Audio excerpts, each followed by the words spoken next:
Karibu tuzungumze kuhusu utaratibu wa kumiliki ardhi. Kabla ya hapo naomba tuombe. Baba Mungu wetu wa mbinguni, muumbaji wetu na mwokozi wetu, asante kwa kuwa unatujalia neema ya kumiliki ardhi. Tunapojifunza somo hili, naomba uwe pamoja nasi katika jina la Yesu Kristo. Amen. Pendwa mtazamaji na msikilizaji wangu, kama ambavyo nimetangulia kukwambia, somo tunalotafakari sasa ni utaratibu au kanuni ya kumiliki ardhi. Ninaposema ardhi namaanisha shamba au nyumba au kiwanja na vitu vingine vya thamani vinavyofanana na hivyo. Mungu alituwekea utaratibu mzuri kabisa wa kumiliki hivyo vitu ili uondokane na changamoto na matatizo yanayotupata hasa kwa nyakati hizi za hatari sana kuhusiana na mashamba, viwanja, kesi mbalimbali. Mungu alielekeza utaratibu huu kwa nabii Yeremia anaponunua shamba lake kwa mtoto wa mjomba wake Hanameli. Kwa hiyo amenunua shamba kwa binamu yake na Mungu kamwelekeza utaratibu wa kununua. Atafuata taratibu zipi? Naomba nikusomee utaratibu huu alivyonunua Yeremia kutoka kwenye kitabu cha nabii Yeremia sura ya 32 kuanzia ule mstari wa 9. Nitasoma pale kuanzia mstari wa 9 nitafika kwenye mstari wa 16. Hebu usikilize nikusomee. Neno la Bwana linasema hivi: Basi nikanunua shamba lile lililoko Anathoth kwa Hanameli mwana wa mjomba wangu. Nikampimia fedha yake shekeli 17 za fedha. Nami nikaitia sahihi ile hati na kuipiga muhuri. Nikawaita mashahidi, nikampimia ile fedha katika mizani. Nikaitoa ile hati ya kununua, ile iliyopigwa muhuri kama ilivyo sheria na ada, na ile nayo iliyokuwa wazi. Na ile hati ya kununua nikampa Baruku mwana wa Neria mwana wa Maasea mbele ya uso wa Hanameli mwana wa mjomba wangu na mbele ya mashahidi wale walioitia sahihi hati ya kununua, mbele ya Wayahudi wote walioketi katika uwanda wa walinzi. Nami nikamwagiza Baruku mbele yao nikisema, Bwana wa majeshi, Mungu wa Israeli asema hivi: toa hati hizi, hati hii ya kununua, hati hii iliyopigwa muhuri na hii iliyo wazi pia, ukazitie katika chombo cha udongo zipate kukaa siku nyingi. Maana Bwana wa majeshi, Mungu wa Israeli asema hivi: nyumba na mashamba ya mizabibu yatanunuliwa tena katika nchi hii.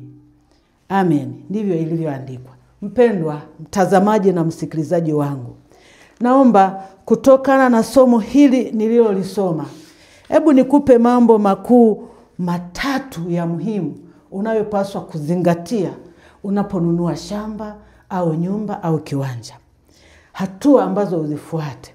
Jambo la kwanza, nunua kwa fedha, lipa. Yaani hakikisha umenunua. Haijalishi mtu anasema anakupa nini. Haya yalikuwa ni mambo ya zamani sana. Ujue Yeremia ananunua kwa binamu yake kabisa. Mtu asikudanganye kwamba nakupa na kuazima, mambo kesho yatageuka. Hakikisha unanunua yani unanunua kufuata utaratibu kamili. Mlipe pesa, tena pesa yote.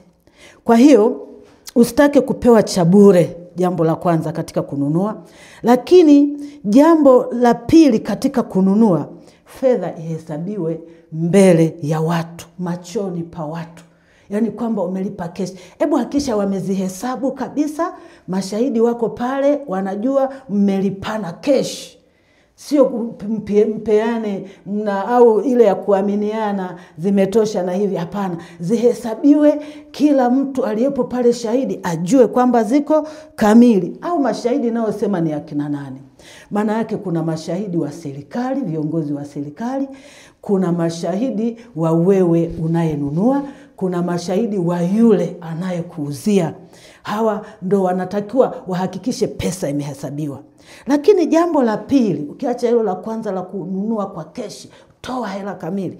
Lakini la pili ambalo ufuate, hakikisha una hati. Umeandikiana hati, umeandikiana hayo mambo ya kuuziana.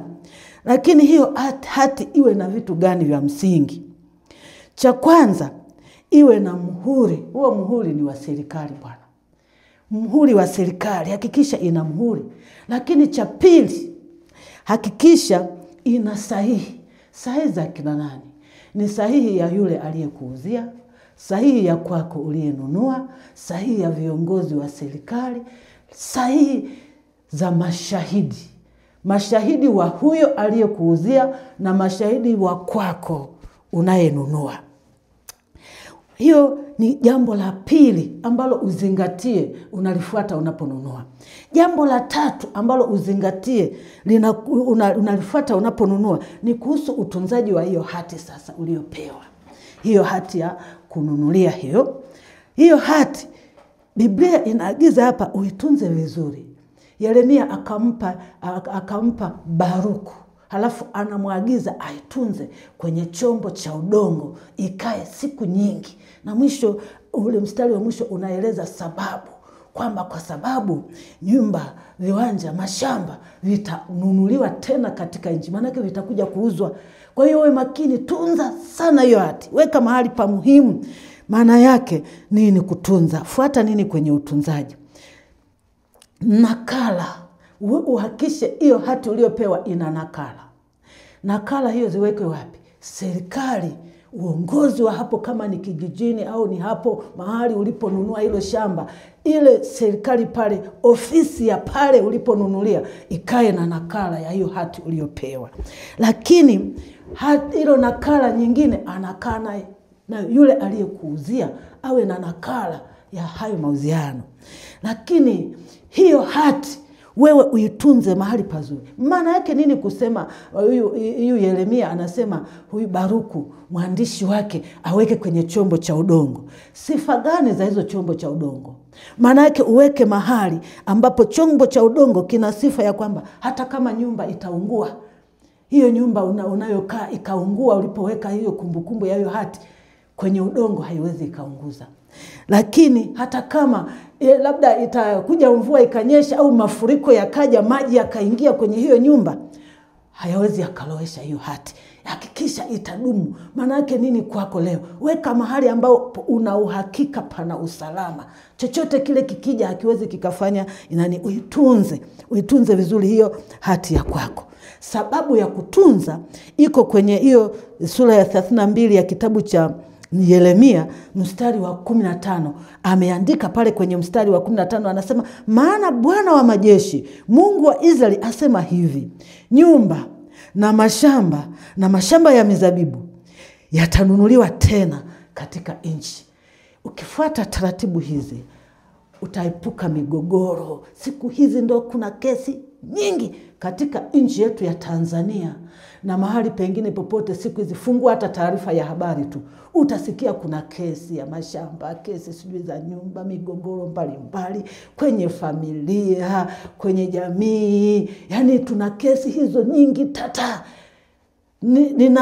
Ninashaka kwamba hata ungeenda mahakamani leo, kesi nyingi tungeuliza mahakimu wanazokutana nazo leo, hizi zinazowasumbua wengi ni kesi za mashamba, kesi za viwanja, kesi za nyumba. Mpendwa mtazamaji na msikilizaji wangu, fuata utaratibu huu alioweka Mungu. Nina hakika hautapingana na utaratibu ulio kwenye sheria ya nchi yetu ya Tanzania. Ukifuata hivi utakuwa salama wewe, usalama wa watoto wako watakao kuja kurithi baada ya tayawe kuondoka, na usalama hata wa aliyekuuzia, usalama wako unakuwa vizuri hivyo. Lakini cha mwisho, ukisoma mstari wa 16 kwenye Yeremia hii sura ya 32 mstari wa 15 ni maombi. Ombea shamba lako, mtu wa Mungu. Ombea shamba lako.